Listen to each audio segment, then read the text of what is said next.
Inclinemos el rostro para orar. Bendito Dios, te damos gracias por esta semana. Te damos gracias por lo que has hecho en nuestras vidas. Te damos gracias porque en esta hora sé que vamos a contar con el cumplimiento de tu promesa, que donde 2 o 3 estén reunidos, tú estarás en medio de ellos. Sé que tienes un mensaje poderoso para tu pueblo, porque los amas. Pero yo, ¿quién soy, oh Dios? No tengo nada que decirle a tu pueblo, Padre, pero tú tienes mucho que decirle. Por eso te pido que yo no sea un obstáculo entre ti y esta gente linda que ha venido a contemplarte, a escucharte. Por eso te pido una vez más, oh Dios, que literalmente destruyas mi orgullo y permitas ocultar mi indignidad detrás de tu grandeza y mi debilidad detrás de tu inmenso poder, para que todos aquí, empezando por mí, podamos contemplarte en la hermosura de tu santidad, y que tu palabra, como una espada de 2 filos, entre en nuestro corazón para habitar en él y nos transforme para siempre. Oh Padre, gracias por aceptarnos como hijos. Oh gran Dios eterno, Espíritu Santo, toma el control de nuestras vidas y también de esta reunión, porque te lo suplicamos en el nombre de Jesús. Amén. Mis hermanos, les invito a buscar en el libro de Daniel.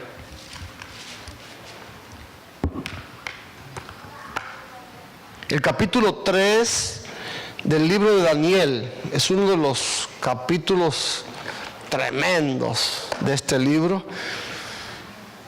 Vamos a estudiar algunas cosas interesantes que hemos descubierto allí y quiero pues compartirlos con ustedes. ¿Cuántos tienen ya Daniel capítulo 3? El versículo 1, que fue nuestra lectura bíblica, dice: el rey Nabucodonosor hizo una estatua de oro cuya altura era de 60 codos y su anchura de 6 codos, y la levantó en el campo de Dura, en la provincia de Babilonia. ¿Qué encontramos en el capítulo 3? Pues al igual que en el capítulo 2, nos encontramos con otra estatua. Y hay 2 diferencias nada más entre estas 2 estatuas. La primera es que la del capítulo 2 solo tenía de oro la cabeza, pero esta estatua del capítulo 3, ¿cuánto tenía de oro? Toda la estatua era de oro. La segunda diferencia es que en el capítulo 2 aparece una estatua que fue enviada ¿por quién? Por Dios. Y ahora esta estatua es una obra humana. Es una imagen de aquella estatua que Dios mostró, que Dios creó para dar unas enseñanzas increíbles acerca de toda la historia de la humanidad y cómo Dios va a resolver el problema del hombre. Es una profecía inmensa. La profecía del capítulo 2 es la profecía más grande de toda la Biblia, la más larga, no de tiempo, ¿saben? Sino la profecía global más larga de toda la Biblia, porque abarca desde Babilonia hasta la venida de Jesús. Así que, mis hermanos, ahora lo que yo no entiendo es cómo este rey Nabucodonosor cambia así de buenas a primera. Este era un hombre de principio, este era un hombre fiel a su concepto. Y este hombre, cuando Daniel explica, termina el capítulo 2 de una manera increíble. Vamos a leerlo. Allí en el capítulo 2, dice a partir del versículo 46: entonces el rey Nabucodonosor se postró sobre su rostro y se humilló ante Daniel y mandó que le ofreciesen presentes e incienso. ¿A qué?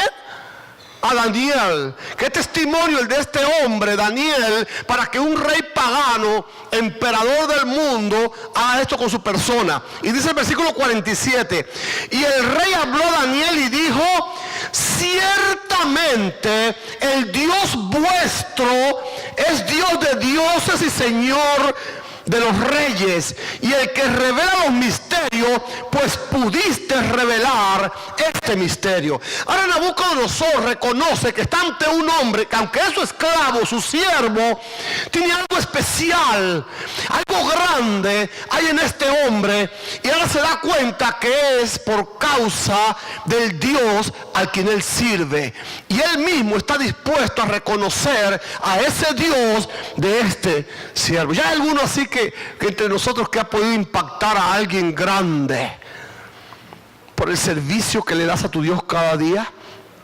Este Nabucodonosor se acostó diciendo: yo he creado un reino eterno. Y en este sueño pues Dios le muestra que, bueno, a Nabucodonosor no solamente, sino también a ti, a mí, que en este mundo, tanto lo bueno como lo malo, todo pasa. Si estás atravesando por un momento difícil, recuerda, en este mundo todo pasa. Y ahora este rey, yo no entiendo por qué ahora en el capítulo 3 se construye una estatua y en vez de hacerle la cabeza solamente de oro, hace una estatua completamente de oro. ¿Alguien tiene la respuesta? ¿Quiere que se la dé yo? Por el mal testimonio de los cristianos. Y usted dirá: Ildemar, ¿de dónde usted saca eso? ¿Quiere que te lo demuestre con la Biblia? Vamos al libro de Jeremías. Y en el libro de Jeremías vamos a ver el resultado de esto, capítulo 52. Y estamos hablando del año 586 antes de Cristo. Es decir, 19 años después de que Daniel le dijera a Nabucodonosor: tu reino es grande, tú eres un rey de reyes porque mi Dios te ha hecho así, pero tu reino pasará. Ahora pasan 19 años y ¿qué pasa? Se revela una de las provincias que él tenía bajo su control. Viene un mensajero y le dice: oh rey, para siempre vive. Vengo a comunicarte que una de tus provincias se ha revelado. Y ahora Nabucodonosor dice: ¿cuál es esa provincia? Con el ánimo de aplastarla. Y se queda temblando cuando dicen: se han levantado en Jerusalén. Nabucodonosor tiembla y dice: ya llegó el fin predicho por su profeta. Mi reino se va a acabar. Vamos a ver la historia. Está ahí en el capítulo 52 del libro de Jeremías. Dice: era Sedequías de edad de 21 años cuando comenzó a reinar, y reinó 11 años en Jerusalén. Su madre se llamaba Hamutal, hija de Jeremías de Libna, e hizo lo malo ante los ojos de Jehová, conforme a todo lo que hizo Joacim. Y a causa de la ira de Jehová contra Jerusalén y Judá, llegó a echarlo de su presencia, y se rebeló Sedequías contra el rey de Babilonia. Y ahora le llegan las noticias a Nabucodonosor, y este tiembla, porque ya había una profecía que el Dios de ese pueblo le había dado a través de su profeta, donde su reino pasaría. Lo que no sabía Nabucodonosor es que este rey era un rebelde, que estaba sin Dios. Por más que Jeremías le dice: oh rey Sedequías, por favor, obedece a Dios. Hay una promesa de 70 años en los que Dios nos va a reconstruir, nos va a dar la libertad y nos va a dar la misma gloria y grandeza que tuvimos cuando éramos fieles.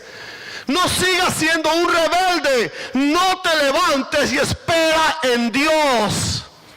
Pero este hombre era un rebelde, y este hombre insiste y se levanta contra Nabucodonosor. Pero este rey, aunque temblaba de miedo porque su tiempo ya terminaba, era un hombre de principios, y él iba a morir hasta el final con su reino. Y ahora levanta todos sus ejércitos y viene hasta Jerusalén, creyendo que esa era su última aventura bélica.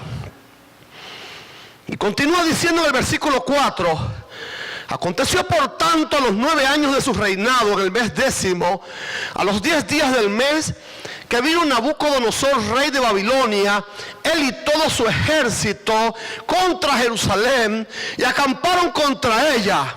Y de todas partes edificaron contra ella baluartes, y estuvo sitiada la ciudad hasta el 11º año del rey Sedequías. Y en el mes cuarto, a los 9 días del mes, prevaleció el hambre en la ciudad, hasta no haber pan para el pueblo. Y fue abierta una brecha en el muro de la ciudad, y todos los hombres de guerra huyeron. Y salieron de la ciudad de noche por el camino de la puerta entre los dos muros que había cerca del jardín del rey, y se fueron por el camino del Arabá, estando aún los caldeos junto a la ciudad alrededor. Y dice el versículo 8: y el ejército de los caldeos siguió al rey, y alcanzaron a Sedequías en los llanos de Jericó, y lo abandonó todo su ejército. Versículo 9: entonces prendieron al rey y le hicieron venir al rey de Babilonia a Ribla, en tierra de Hamat, donde pronunció sentencia contra él.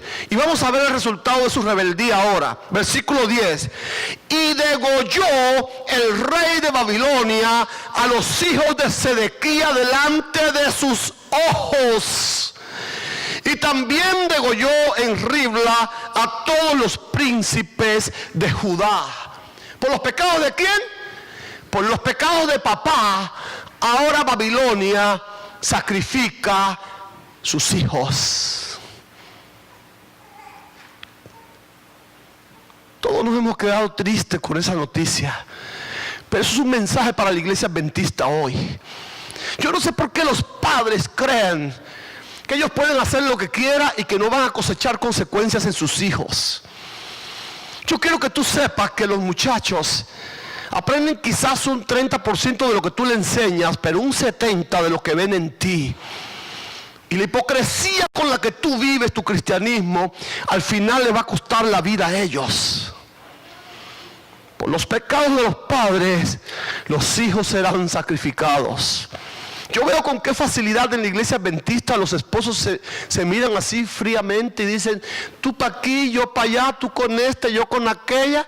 Y no se dan cuenta que son las víctimas sus hijos.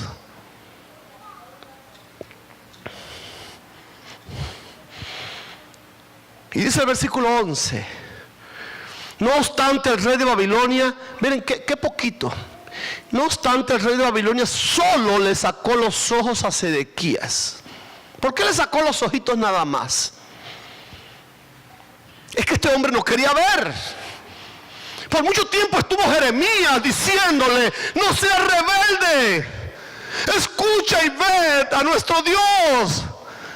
Hay promesas de restauración. Pero este hombre no quería ver. Y la Biblia me registra unos cuantos ejemplos de gente que nunca han querido ver, pues para que queden los ojos, se los sacan. Elí era sacerdote y sus hijos eran unos sinvergüenzotes allí en el templo. Y él no quería ver los pecados de sus hijos, pues se quedó ciego. ¿Para qué quieres ojos si tú no eres capaz de ver que tus acciones están dañando a tus hijos, o que las acciones de tus hijos los van a perder? Otro ejemplo, Sansón. Vivía por su vista. Yo quiero a aquella muchacha y los padres, pero si aquí en la iglesia central hay muchas jóvenes bonitas, pero esa agradó ¿a dónde? A mis ojos. Bueno, si tus ojos no te sirven para ver, pues afuera con ellos también. Y lo más lindo es que este pobre hombre de Dios, cuando perdió los ojos, fue cuando empezó a ver. Gloria a Dios, que al final pues se arrepintió, ¿verdad que sí? Pero yo digo a la familia de Dios en esta tierra: por favor, ve. Mira las consecuencias que pueden traer tus pecados para tu familia, para tu congregación, para tu iglesia, para tus hijos, para tus jóvenes, para los niños de la congregación. Porque a veces decimos: no, yo puedo hacer lo que quiera ante el hijo de mi hermana porque ese no es mi hijo. No, ellos también, tú eres responsable de la salvación de todos los niños de este pueblo. Y por lo que tú vivas y actúes, ahí van a recibir las consecuencias ellos. Y ahora Nabucodonosor derrota a este rebelde. Yo quiero decirte algo y que te quede bien claro. Nabucodonosor no renegó de Dios a partir de allí, ni mucho menos. Él seguía reconociendo de que el Dios de Daniel era un Dios grande. Pero ahora él dice, wow, mi reino tenía que terminar aquí y yo cambié el destino del mismísimo Dios. Wow. Bueno, Daniel mismo en el capítulo 2 dice que yo soy rey de reyes. Así que, y porque Dios, ese Dios grande me hizo grande. Así que aunque el Dios de Daniel es grande, yo también soy grande porque yo puedo cambiar el destino que Dios tiene y la historia que Dios tiene para la humanidad.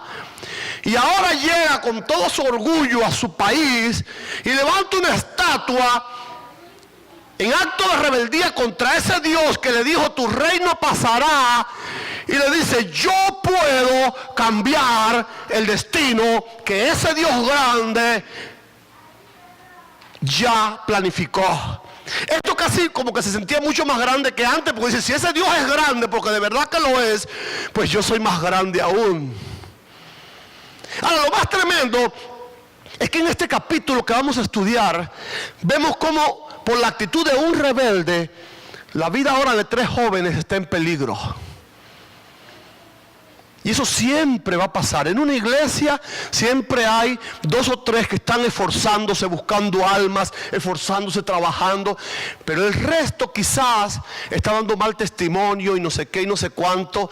Y eso le está provocando que corra peligro la vida de aquellos que sí están haciendo la obra de Dios.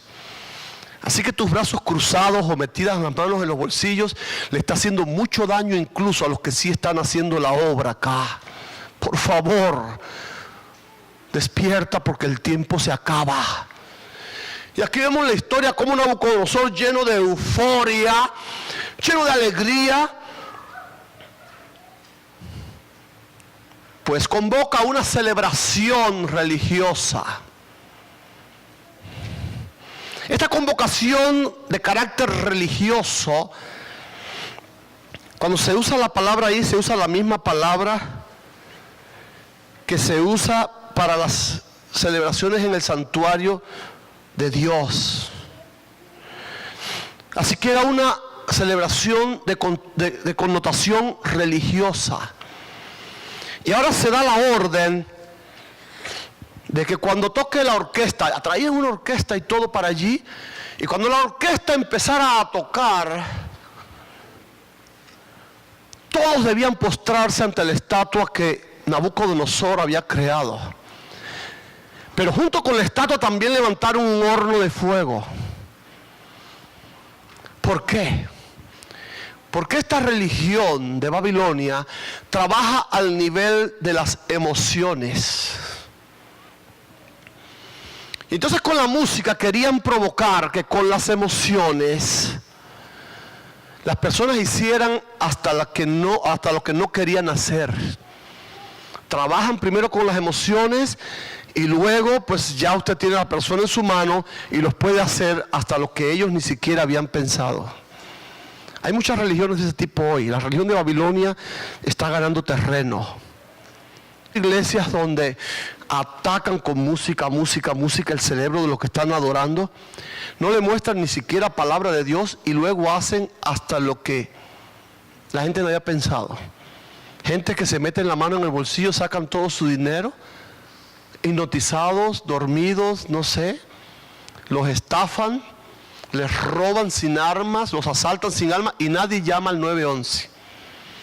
Estaba trabajando en la ciudad de Esmirna, en Tennessee, y llega un joven llorando, un joven de otra denominación que no voy a mencionar. Y el joven llega llorando y dice, pastor, necesito ayuda. Digo, ¿qué pasó? Es que fui a mi iglesia y estaba todo muy bueno, yo lloré, yo me sentí emocionado. Y el pastor empezó a pedir dinero y yo me sentí así en una manera que no lo pensé. Metí la mano, entregué todo lo que tenía y cuando llegué a casa me di cuenta de que ese era el dinero de la renta. Y que ya mañana es día 5 y yo tengo que liquidar, si no me van a sacar de allí del lugar. Y digo, ¿y qué hiciste? Dice, bueno, yo fui a ver de vuelta a mi pastor y le expliqué lo que me pasó. Mire, pastor, me pasó algo, me emocioné de más allí en el culto y di lo que no debía dar. Di todo lo que tenía para la renta que es mañana y por favor, si usted me puede ayudar con algo. Y dice que su pastor le dijo, endemoniado, ¿tú crees que yo voy a darte de algún dinero a ti? Pero si él se lo había dado a él, ¿qué había de malo que él le ayudara ahora? ¿Por qué tienes tú que darme a mí porque soy pastor y cuando tú necesitas algo de mí entonces eres un endemoniado?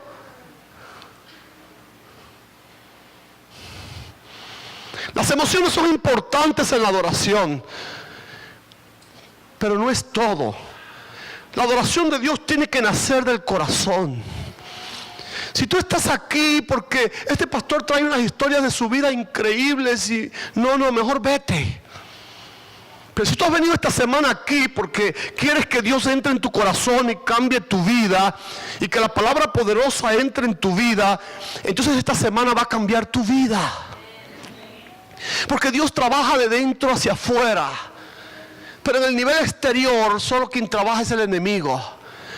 Y ahora este Nabucodonosor usa la música con el propósito de controlar las mentes y poder lograr una obediencia total.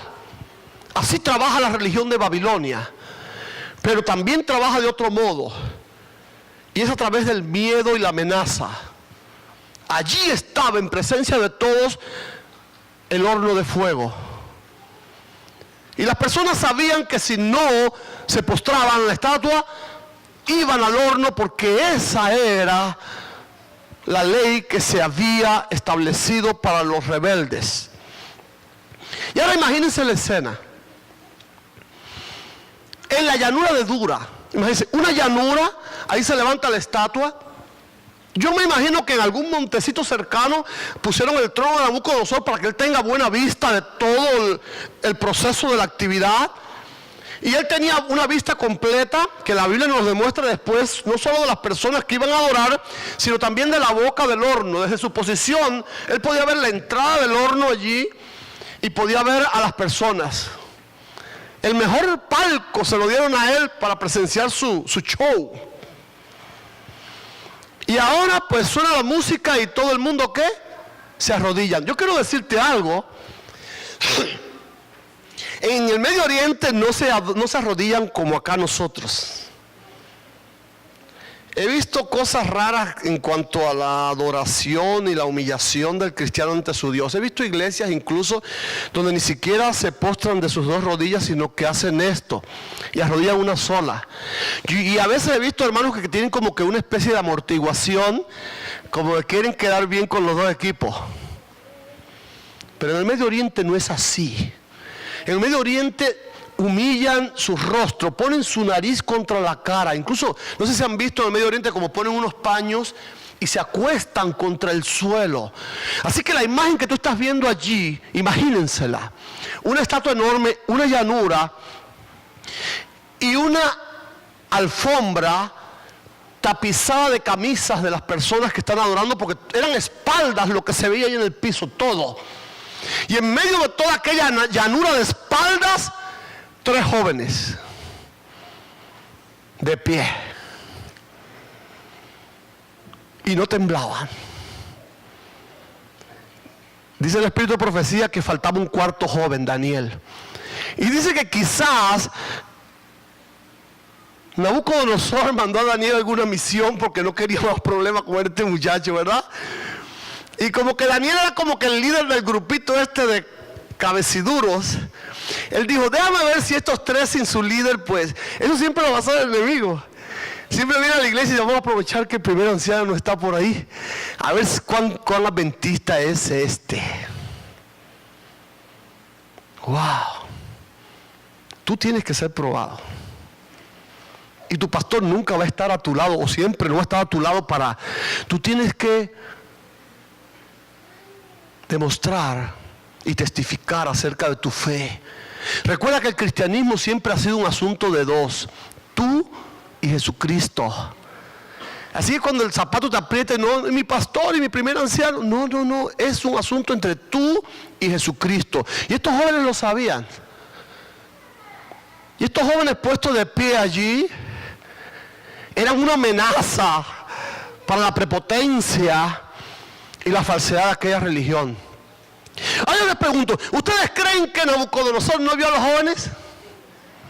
Cuando él pasó su vista por encima de aquella llanura tapizada de espaldas, de camisas así, y chocó contra aquellos muchachos que parecían unas palmas reales. Cuando vayan a Cuba van a conocer lo que es una palma real. ¿Ustedes creen que no lo vio? Pero este hombre prefirió saltar la vista porque dijo, estos tres muchachos son del mismo Dios de aquel Daniel que me humilló en el capítulo 2. Pero en Cuba hay un refrán que dice, siempre hay un ojo que te ve. Y ahí estaban los sátrapas. Los sátrapas que le tenían envidia a estos muchachos, porque eran muchachos rectos. Estos muchachos cumplían bien la lección de la escuela sabática de esta semana. Aunque no se doblegaban ante ningún otro Dios ni imagen, sino a su Dios, pero ellos hacían su trabajo con fidelidad, con transparencia, con honestidad. El mismo Nabucodonosor no tenía queja de ellos, porque eran fieles en su trabajo y en sus leyes. Y ahora Nabucodonosor dice, yo me voy a hacer el tonto con estos, pero aquellos sátrapas tenían mucha envidia. Ahora te pregunto, ¿cuál era la ley? La ley decía, el que no se postre al horno. Así que esos sátrapas, si hubieran sido verdaderos líderes, debían haber agarrado a los tres muchachos y haberlos llevado hasta el horno, pero tampoco se atrevían. Ellos sabían con quién se iban a meter.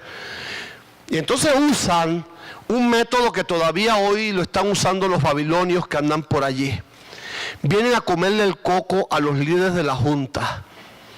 Con el chuchuchú de que vi a mi hermano en esto. ¿Sabes cuál es la palabra que se usa en hebreo allí para el chisme? Es la misma palabra que usan los hebreos para canibalismo.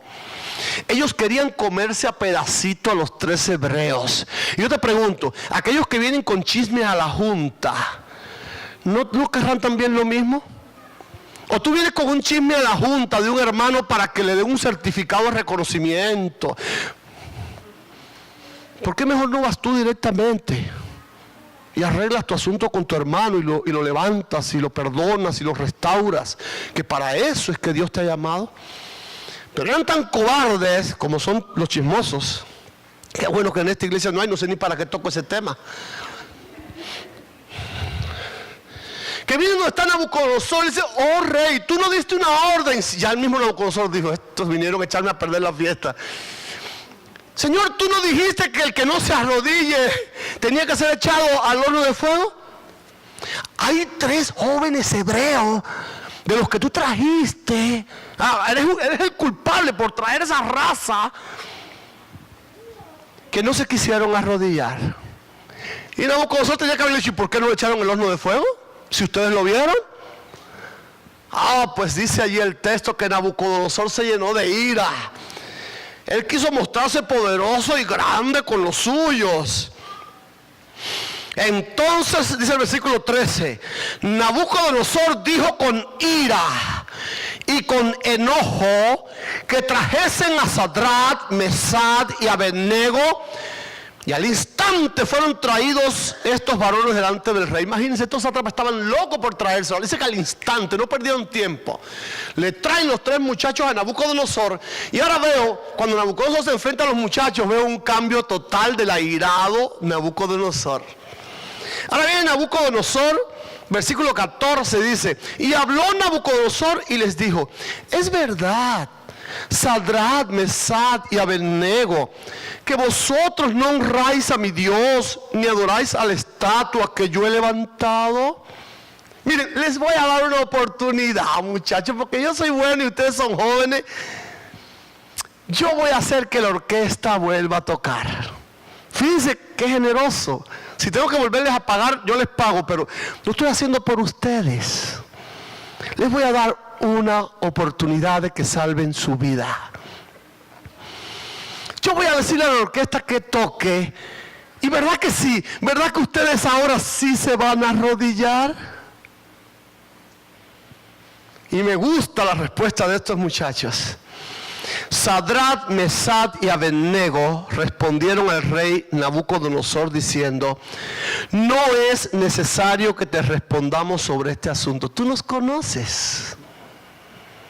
Ahórrate el dinero de la orquesta y diles que no trabajen más, porque nosotros no vamos a hacer eso. Dice allí el versículo 17: he aquí nuestro Dios, a quien servimos, puede librarnos del horno de fuego ardiendo, y de tu mano, oh rey, nos librará. Ya yo te pregunto a ti, ¿de dónde sacan estos tres locos que su Dios podía librarlo? ¡Wow! ¿Alguien me dice? Yo te lo voy a responder. De las Escrituras. ¿Sabe qué tenían estos jóvenes? Estos jóvenes leían la Biblia. Vamos a buscar allí en Isaías 43, versículo 2. Y aparece una promesa que estos muchachos habían leído, pero no que la habían leído. Porque yo sé que si yo pregunto en esta iglesia cuántos leen la Biblia, muchas manos se van a levantar. Pero ¿sabe por qué tu cristianismo no vale un penny? Porque no basta leer la Biblia, necesitamos creerla. Y estos muchachos le creían a Dios como niños todas sus promesas. Y estos muchachos habían leído Isaías 43, 2, y cuando llegó el momento de la prueba, ellos sabían que esa promesa era cierta y que se podía cumplir en ellos en ese momento. Y dice esa promesa: cuando pases por las aguas, yo estaré contigo. Y si por los ríos, no te anegarán. Cuando pases por el fuego, no te quemarás, ni las llamas arderán en ti. Y yo le pregunto a la iglesia del siglo XXI, si ese texto todavía sigue allí, ¿por qué se pone un loco en el Capitolio, te da 4 gritos y tú pierdes tu fe?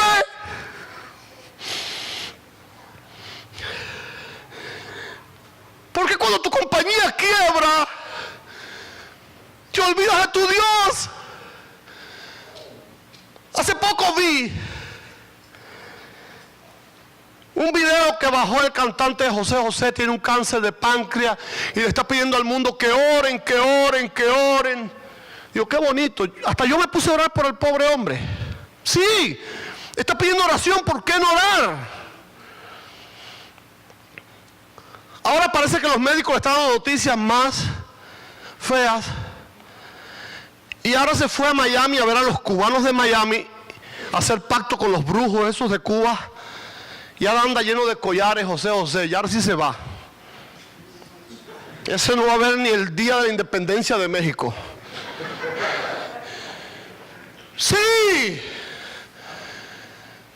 las promesas de la Biblia son para ti, créelas. Eso es fe. Fe no es venir a la iglesia y cuando las cosas están bien, gloria a Dios y aleluya. No, cuando las pruebas vienen, es cuando se sabe de qué tamaño es tu fe, de qué tamaño es tu Dios. Y ahora estos muchachos, en el momento de su prueba definitiva, están a punto de ser muertos. Y dicen, tú podrás decirnos lo que tú quieras, pero mi Dios me va a librar del fuego, porque mi Dios me lo prometió y su palabra es verdad. Y nosotros la creemos. Se lo tiraron en su rostro y tú sabes quién es mi Dios. Y ahora miren hasta qué punto, de qué tamaño es la fe de estos jóvenes que todavía dicen: y si Él decidiera no librarnos, es decir, si al final nos quema de verdad, sepas que preferimos que nos quemes antes que honrar tu muñeco. ¿Cuál hubiera sido la fe de José José? Y yo creo que hasta Dios sí lo hubiera sanado. Los médicos dicen que esto se está poniendo feo, pero yo sigo con mi Dios. Yo sigo con mi Dios, y si me toca morir, algún día me van a levantar cuando Él venga, porque yo sigo con mi Dios. O la fe de Dios es para cuando tú hablas y te responde. Pero tú sabes cuál es la voluntad de Dios para tu vida. Y si la voluntad de Dios no juega con tus caprichos o tus planes, entonces ya no sirve ese Dios para ti. Y ahora estos muchachos tenían una fe total. Porque el asunto es que este rey había planteado un reto y todos se quedaron allí.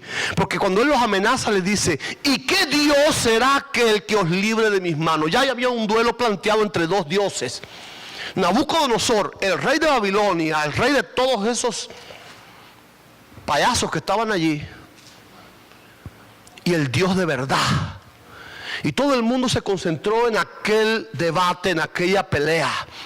Y todo el mundo decía: vamos a ver quién de verdad es Dios, si nuestro rey Nabucodonosor o el rey de estos tres pelagatos, a los que tenemos arrinconado allí contra las cuerdas. Y todo el mundo atento. Y al responderle a estos muchachos de esta manera, dice que Nabucodonosor se llenó de ira y se demudó su rostro, palideció. Y eso es lo que siempre va a pasar con la falsa religión. La falsa religión nunca va a tener respuesta para combatirte, sino que se va a irar, va a demudarse y va a tomar medidas violentas, porque es la única manera en que puede callar la verdad. Y ahora este hombre toma medidas extremas. Dice el versículo 20 que mandó a hombres muy vigorosos que tenían su ejército que atasen a Sadrach, Mesach y Abednego para echarlos en el horno de fuego. Buscó a los más corpulentos, a los más fuertes. Él no quería que se les escaparan porque ya él había hecho un reto con ese Dios de ellos. Y entonces estos varones fueron atados con sus mantos, sus calzas, sus turbantes, sus vestidos, y fueron echados dentro del fuego ardiendo. ¿Te imaginas? La multitud mirando, ¿quién ganará? Miraban al cielo a ver si un rayo venía y mataba a los soldados, o si alguien soplaba desde el cielo y apagaba el horno. Y estaban todos mirando. Y cuando aquellos hombres vigorosos echaron a los jóvenes dentro del horno de fuego, fíjense si el horno estaba terrible, que los que echaron a los muchachos, esos hombres corpulentos, se quemaron, se murieron. Y cuando esos tres muchachos cayeron, la multitud gritaba: ¡Nabucodonosor es Dios! ¡Nabucodonosor es Dios! ¡Nabucodonosor es Dios! Porque creían que había vencido al Dios de esos tres muchachos. Pero Nabucodonosor tenía, como te dije ahorita, tenía visión para la entrada del horno. Y toda la multitud empezó a bajar su voz porque veía que el rostro de Nabucodonosor le entraba el pánico. Y el sudor corría por su rostro. Y todo el mundo empezó a ver cómo temblaba el Dios de ellos. Y como no se podía sostener ni en su trono. Y entonces ahora Nabucodonosor hace una pregunta que parece tonta. Y la gente que están allá que no ven dice: ¿y de qué habla este? ¿No echamos 3 varones en el horno? Oh sí, Señor, claro que sí, nosotros mismos lo vimos. Fueron los 3 hebreos que tú echaste con todo tu poder y grandeza. Y ahora Nabucodonosor le responde: ¿cómo es que yo estoy viendo 4? ¿Te imaginas lo que estaba viendo Nabucodonosor? Eso que quizás la multitud estaba esperando. Eso que quizás tú también esperas cuando vienen los problemas, de que Dios desde el cielo iba a soplar y apagar el horno. ¿Sabes? Si Jesús hubiera soplado del cielo, sí apagaba el horno. Pero Jesús quería dar una lección a esos muchachos, a Nabucodonosor y a nosotros hoy. Dios no es un Dios distante. Dios no es un Dios que te quiere cuidar desde el cielo. Dios es un Dios que en medio de los fuegos de tus pruebas quiere caminar contigo. Esa promesa de Isaías 43:2 es una realidad. Cuando pases por las aguas, yo estaré contigo. Y esa es la garantía más grande que tiene un cristiano. Si te dijeron que cuando te hiciste cristiano ya no vas a tener más problemas, eso es una mentira. Pero la garantía es que cuando vengan los problemas, Dios lo va a dejar todo para caminar a tu lado, para caminar contigo. Vale la pena servir a ese Dios para hoy, porque es el único Dios que va a caminar en medio de los problemas contigo. Y ahora Nabucodonosor se queda pasmado porque vio el cumplimiento de la promesa de la que estos muchachos hablaban. Dice el versículo 24: y entonces el rey Nabucodonosor se espantó y se levantó apresuradamente y dijo a los de su consejo: ¿no echaron a 3 varones atados dentro del fuego? Ellos respondieron al rey: es verdad, oh rey. Y él le dijo: he aquí yo veo 4 varones sueltos que se pasean en medio del fuego y sin sufrir daño alguno.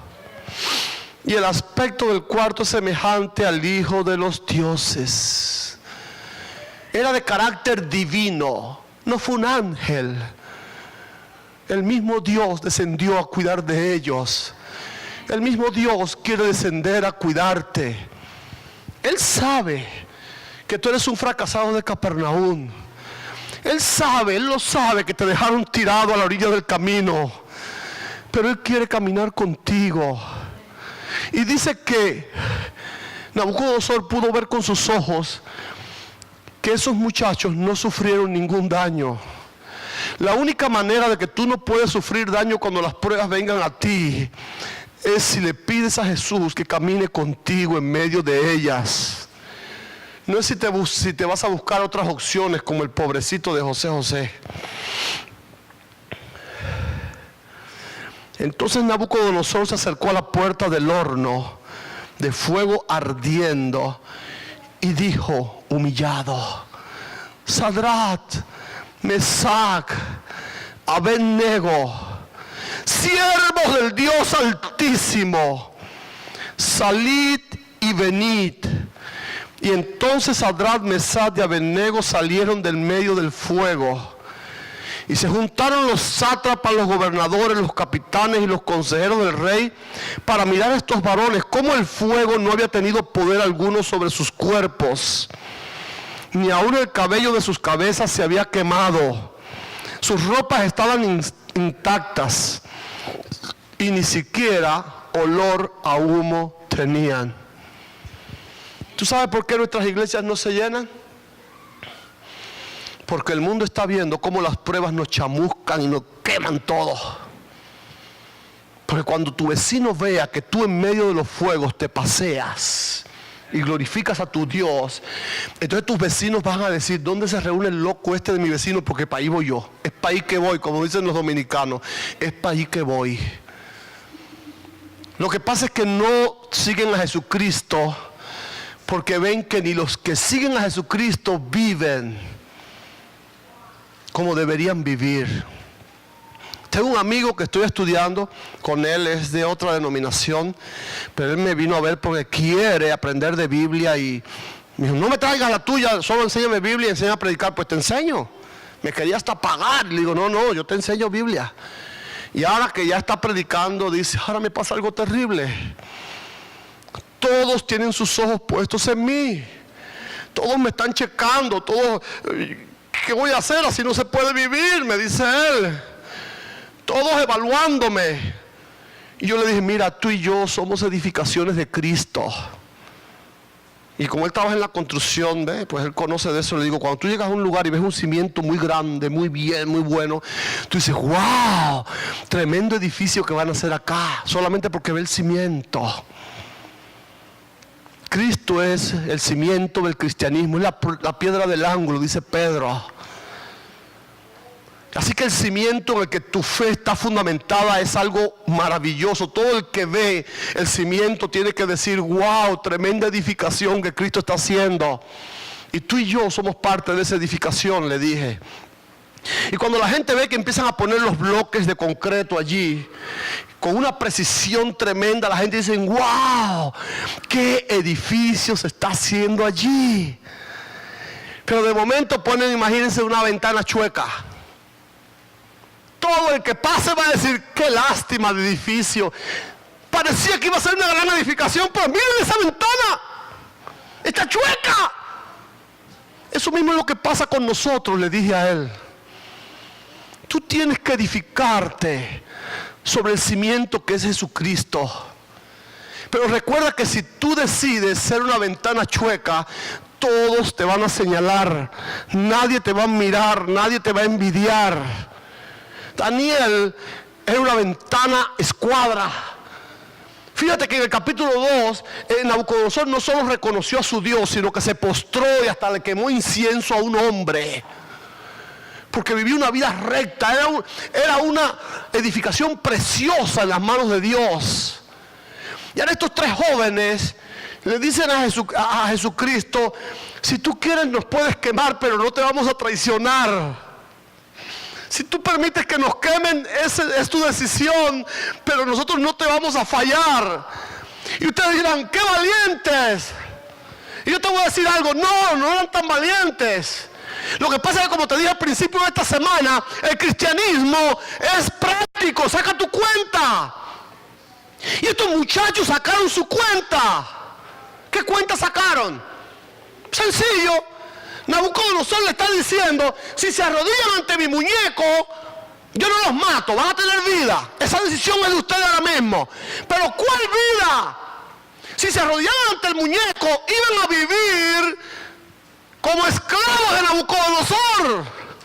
Pero ya había alguien que había hecho una promesa superior.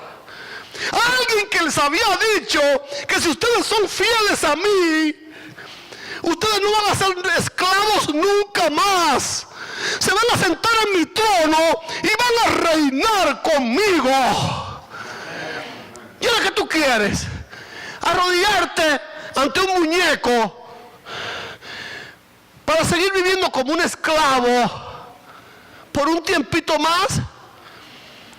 ¿O tú prefieres ser fiel al Dios que dijo: yo soy la resurrección y la vida, y el que crea en mí, aunque esté muerto, vivirá, y vivirá eternamente, y vivirá para reinar? Hablando humanamente, los muchachos sacaron su cuenta y dijeron: me es más negocio, me es más provechoso, me es más ventajoso, es una mejor inversión darle mi vida a Jesucristo. Por eso le dijeron a Nabucodonosor: pero si quiere mi Dios no librarnos, tampoco nos vamos a arrodillar ante tu imagen. Estos muchachos lo arriesgaron ¿cuánto? Todo, sin esperar nada a cambio. Pero al arriesgarlo todo, lo ganaron todo. Y Dios te está llamando en esta semana, porque Dios te está gritando del cielo: yo todavía soy Dios, yo todavía reino, yo todavía tengo tu vida en mis manos, en mi control. ¿Por qué tú crees que las pruebas te van a destruir? ¿Por qué te asustas cuando los hombres te gritan y te amenazan? ¿No te das cuenta el tamaño del Dios que tú tienes? Usted pudiera decir: pastor, pero ¿de dónde sacó que esos muchachos leían la Biblia y la creían? ¿Quiere que te lo demuestre con la Biblia? Vamos al capítulo 9 de Daniel y te voy a demostrar que estos muchachos sí leían la Biblia y la creían. Capítulo 9, versículo 1. En el año primero del rey Darío, hijo de Asuero, de la nación de los Medos, que vino a ser rey sobre el reino de los caldeos, en el año primero de su reinado, yo, Daniel, miré atentamente Univisión. ¿Dice así? Ah, no, Telemundo. ¿Qué dice? ¿A qué miraban atentamente esos jóvenes? A los libros. El número de los años de que habló Jehová el profeta Jeremías. Esta gente, estos muchachos, para dar un paso lo iban a consultar con la Biblia. Estos muchachos, cuando iban a enfrentar un problema, venían y atentamente buscaban en la Biblia sabiduría, guía, promesas para llenarse de valor y enfrentar todo lo que fuera. ¿Tú sabes por qué la iglesia de hoy no vale un penny? Como le dije a mi familia antes de salir de Cuba, ¿quién les enseñó este evangelio? Porque yo fui quien llevé a toda mi familia a Cristo. Le digo, ahora mismo me quieres vender ese evangelio y yo no lo compro ni aunque me lo den en 1 kilo. Ni regalado lo agarro. Porque si tu fe no te alcanza para ti, ¿a quién se la vas a vender? Pero Dios necesita en este tiempo jóvenes como estos 3 jóvenes que lean la Biblia y la crean como niños, que ante los problemas busquen sabiduría, dirección y promesas para creer en ellas, para esconderse detrás de ese Dios poderoso. Trae a tus hijos a Cristo y entrégaselos. Y cuando el enemigo venga a reclamártelos, dile sí, ok, pero se los tienes que quitar a aquel. Si se los quitas son tuyos, porque ya yo se los di a aquel. No es conmigo el asunto, ya yo se los entregué a aquel. Si tú vas y se los arrebatas, pues son tuyos. Y dice Cristo, a los que me diste, ¿quién los arrebatará de mi mano? Dios necesita una iglesia que se vuelva a la Biblia en este tiempo y que la crea con toda la fuerza de su corazón. Tenemos que ser como niños, aunque te parezca increíble. Cuando esos muchachos leyeron Isaías 46, de que tú puedes caminar por el fuego y no quemarte, seguro si hubieran sido del siglo XXI, dicen, eso es poético. Ese texto es un texto poético. ¿Quién va a caminar por el fuego y no se va a quemar? Pero esos muchachos no. Esos muchachos creyeron que era cierto, que Dios sí los podía librar.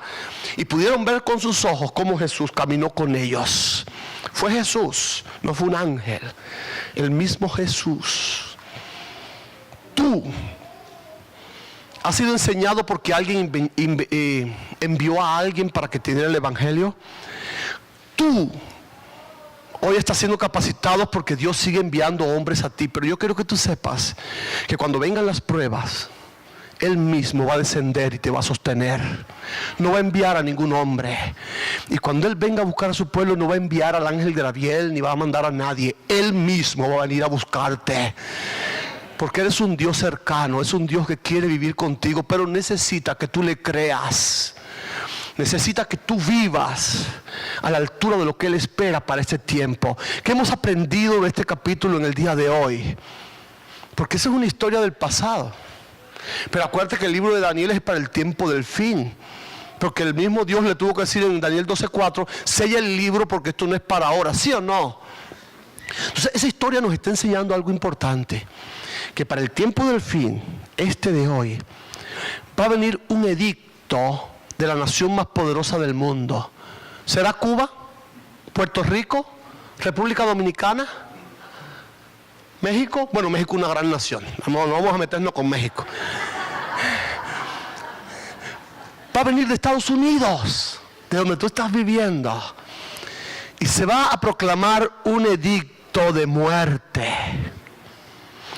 Ese edicto va a pisotear uno de los mandamientos de Dios, como en este caso también pisoteaba un mandamiento de Dios. El pueblo de Dios va a pasar por el fuego de la prueba. Pero lo más lindo, las buenas nuevas de ese capítulo 3, es que el pueblo de Dios será librado. No tienes nada que temer. Solo tienes que creer, solo tienes que confiar, solo tienes que rendirte, porque es negocio servir a un Dios como este. ¿Por qué vas a apostarle al caballo perdedor si conocemos el final de la historia? Hace 21 años le aposté al caballo ganador, al caballo blanco de Apocalipsis. Y más que al caballo le aposté al jinete que va sobre él. Porque dice que salió para vencer y venció. Porque ese no conoce la derrota ni conoce ni siquiera el empate. Yo necesito un Dios como ese. Y ese es el Dios que te he venido a presentar en esta semana. Y necesito que lo hagas tuyo, pero que lo creas en tu corazón. Porque si lo crees en tu corazón no va a haber prueba. No va a haber prueba que te derrumbe. No va a haber amenazas ni gritos que puedan doblegarte. Y tú pasarás por el fuego y tú reinarás para siempre junto a tu Dios. Bendito Padre Celestial, te damos gracias por el poder de tu palabra. Te damos gracias por tu fidelidad. Porque cuando tú dices te cuido, te cuido. Cuando dices no temas, yo te ayudo, podemos ciegamente creer aunque no entendamos tus planes. Padre, hay un grupo de hermanos bautizados que se han puesto de pie diciéndote: mi cristianismo hasta hoy no vale para nada y entre ellos yo. Ayúdanos a serte fiel, a creer en tu palabra, de tal manera que nada nos haga temblar, ni nada nos pueda destruir ni derribar. Permite, Dios, que podamos sacar cuentas al ver lo que ofreces en tu Biblia para nosotros y lo que el mundo nos está ofreciendo. No vale la pena, Dios, invertir en lo que no es vida. Por eso te pedimos valor para enfrentar las amenazas y las persecuciones y el fuego de las pruebas que van a venir en este tiempo. Y te suplicamos, oh Dios, que nos tomes de la mano y nos ayudes a caminar la parte del camino que nos falta. Porque queremos ser más que triunfadores en ti. Para hay un grupo de hermanos no bautizados que se han puesto de pie. Yo te pido, Padre, que los tomes ahora mismo. Y que desde ahora hasta la noche, hasta la tarde, a las 6:30, ellos puedan tomar su decisión de salvación. Que se acerquen a nosotros con las dudas, con los problemas, con las situaciones que tienen. Pues queremos ayudarle. Porque el tiempo se acaba. Y ya vienes por tu pueblo. Capacítanos, oh Dios. Ayúdalos a tomar la decisión y que en esa tarde también se entreguen a ti. Padre bendito, gracias por tu amor manifestado en esta semana. Gracias por tu amor manifestado en la cruz. Sigue con nosotros en el nombre de Jesús. Amén.